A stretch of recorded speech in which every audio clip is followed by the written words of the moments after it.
Hey everybody, I'm back, Kevin McGrath again, and I am lucky enough to be here with two of our keynote speakers for this week, Joey Feith and Kim Morton, and we're gonna have two distinct feelings about keynote speaking today because one has already done theirs and one has yet to do theirs. So I just wanted to ask you guys a couple questions, a little bit about your experience at P.E. Institute, a little bit about professional development in general, and then maybe you can even share a little bit about the experience of keynoting as well. So the first thing I wanted to ask you guys, and Kim, you can start, is what has the P.E. Institute meant to you in terms of your professional development and how it compares to maybe other professional development opportunities you've had? To me, it's not just about the professional development, it's also about the personal growth too. So it's personal and professional growth happening at the same time. And something happens when you're in a close setting of really great teachers that have real life examples, real life solutions, and you can have a chat with somebody, pull someone over, get to know somebody, the networking in a collaborative setting where you can just share ideas. And I gotta say, at the end of this institute, on the drive home or maybe on the flight home for some other people, that's where that reflection comes, and that's where I really feel the magic of, wow, I actually miss going from basically 8 o'clock to 5 o'clock and socializing, and it's physically exhausting at times, but then that mental exhaustion hits you on the way home going, wow, I just experienced something no other professional development has provided in my life. It's just that, like, I can't wait for it to come again. I miss it immediately when I leave. Yeah, Joey? Yeah, I think somebody asked me once what's like going to the Institute, and I said it's like you're showing up to somebody's house and walking in on a family dinner, and yet somehow there's like a seat already waiting for you. And I think that was like the first time that I came here, like, and that's such like from the vision that I already had for it and the influence of people like Mac and Jim Rich, just as the sense of care and empathy and love and trust. And to be able to come here and like talk to people and be able to be vulnerable and ask questions and connect and build memories together. Like, I was talking to my friends about coming down here. I was like, oh, are you nervous? I was like, it feels like I'm at summer camp. Like, that's what it feels like. It's like I'm down here and I'm hanging out with all my friends, and especially post-pandemic, and you know, Twitter's changed, and or like now it's X and everything.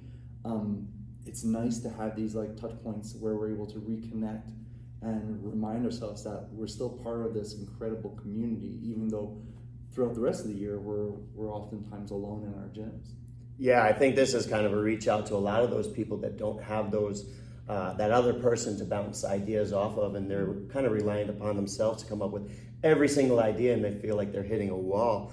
One nice thing about National P.E. Institute, in my opinion, is simple fact of sitting right next to keynoters and presenters and just having regular conversations.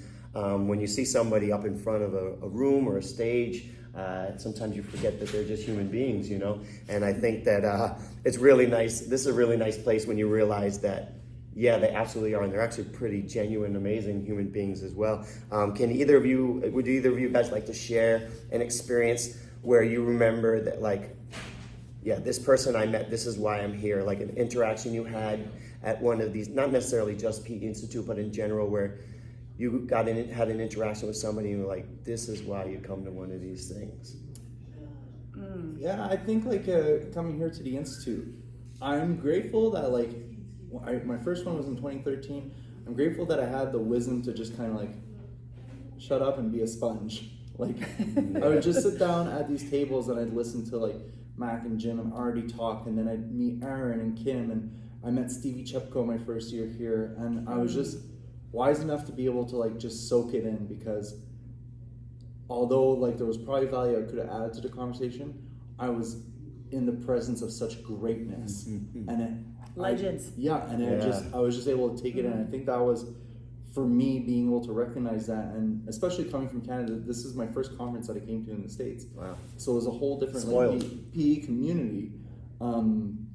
just to recognize that there are absolute like giants in this room right now, and I'm just so grateful that I have that opportunity. And just like the idea of like sitting beside a keynote or somebody who's keynoted often, like I feel like keynote sometimes is the wrong word. It should just be like you're a spotlight speaker, because when we're here, like it's such like a family feel that it's like we're shining the spotlight on this person right now, but next time we're going to be shining on somebody else. Like LaDonda Porter just presented as her first keynote talk and everything. She was fantastic, and she was fantastic because she was so real and she was herself. And I think that's what we get a lot of value out of at events like this with those types of talks. Yeah. And she told her story. Yeah, exactly. Yeah. For me, I think it, the giants that you mentioned and the legends that have, basically, what's that term when you blaze the path for someone else? Yeah. Trailblazer. Thank you. Yeah. So it's how humble they are. Yeah. Yeah. And that's what I recognize coming, that when you say, I'm just going to sit back and be a sponge, and I'm looking at these legends who are authors, publishers, they have created sometimes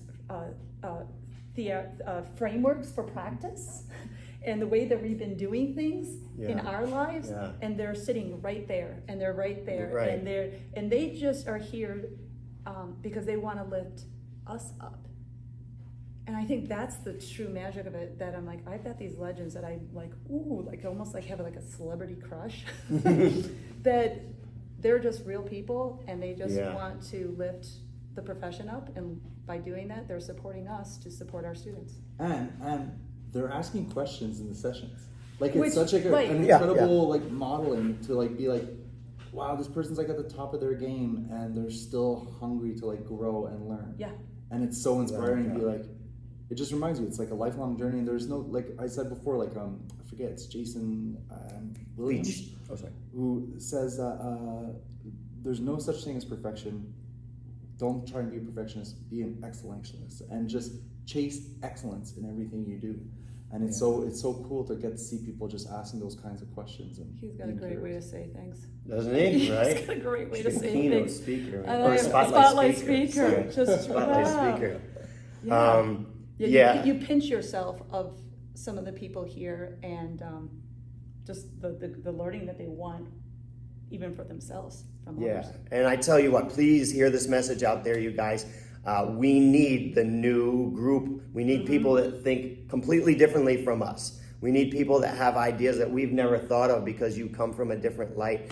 This is not like one of my things I like to say, which is funny for somebody who talks so much, is you don't learn a lot from speaking, right? When you're speaking, you're not doing much active learning, but when you're listening, there's just so much to absorb. And coming from different walks of life, having keynote speakers from different countries, different racial backgrounds and things, here allows you to hear things from a different angle that seems like it would have been something that you should have thought of already, but because it wasn't your eyes, you were in your brain, you didn't yet.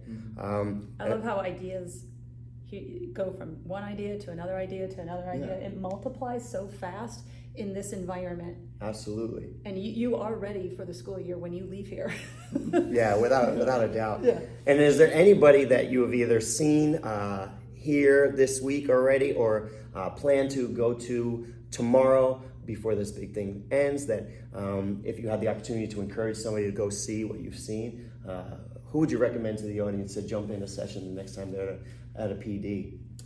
I'll start because it's hard for me to say go to this person, because everybody I think brings a certain niche. Got it. to their specialty, and what I get out of this as well, not only the content and the knowledge that the presenters bring, but while I'm in a session, I really pay attention on how they present the information. How are they giving directions? How are they engaging the audience? How are they making me laugh? How are they making me feel? How are they making that learning stick? And I'm watching their dynamics and their tone, their language, their smile, how they converse with the audience, because that's how they're probably doing it in front of their students.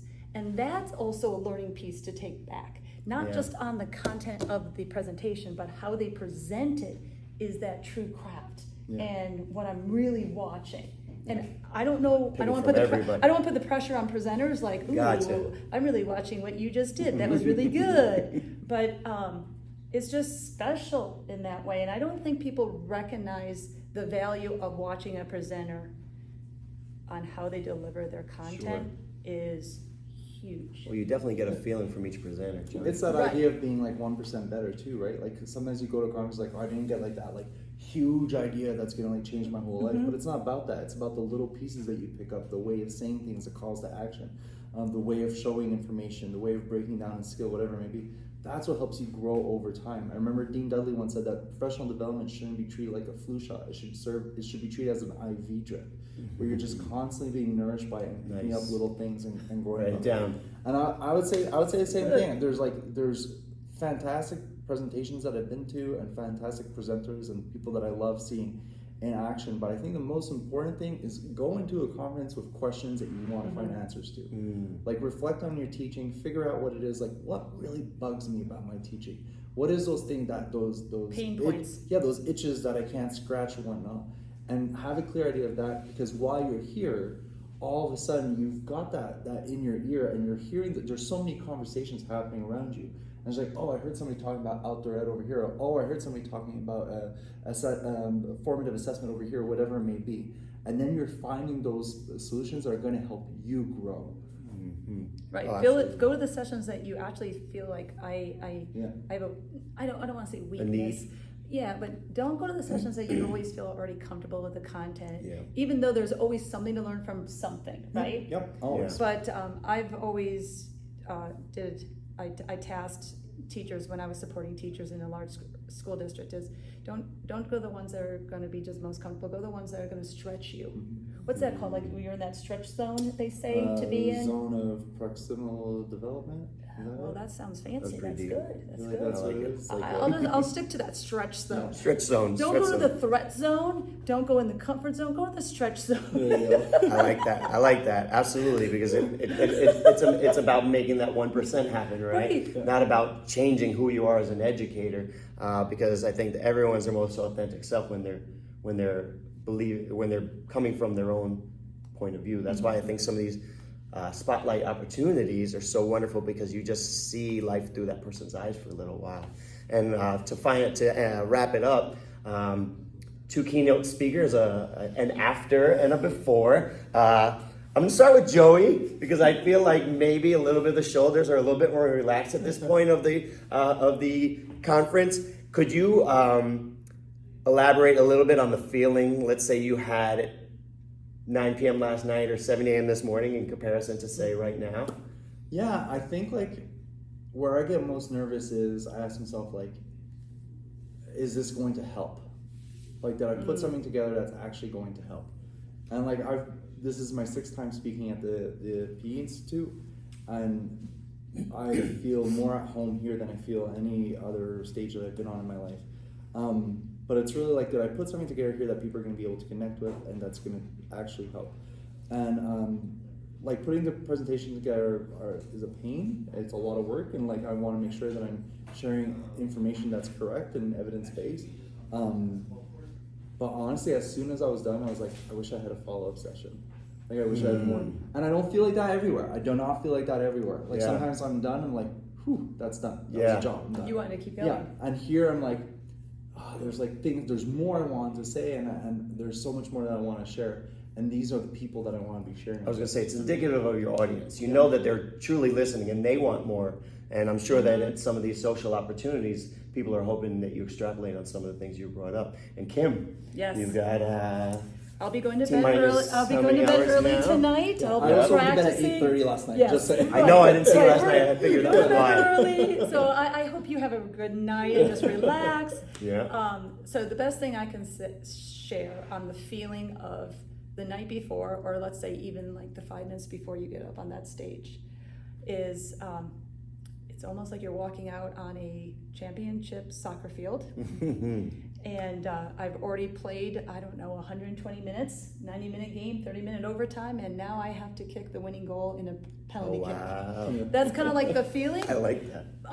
that you put on yourself. Sure, Nobody sure. else is putting that on me. It's what I put on myself, Yeah. because I'm going to reiterate what Joey just said, is you want to make sure that you give something of value to the audience and you resonate, and it's I want them to feel, I want them to experience, I want them to be inspired, I want them to just feel, wow, I'm so proud of being a health or PE teacher.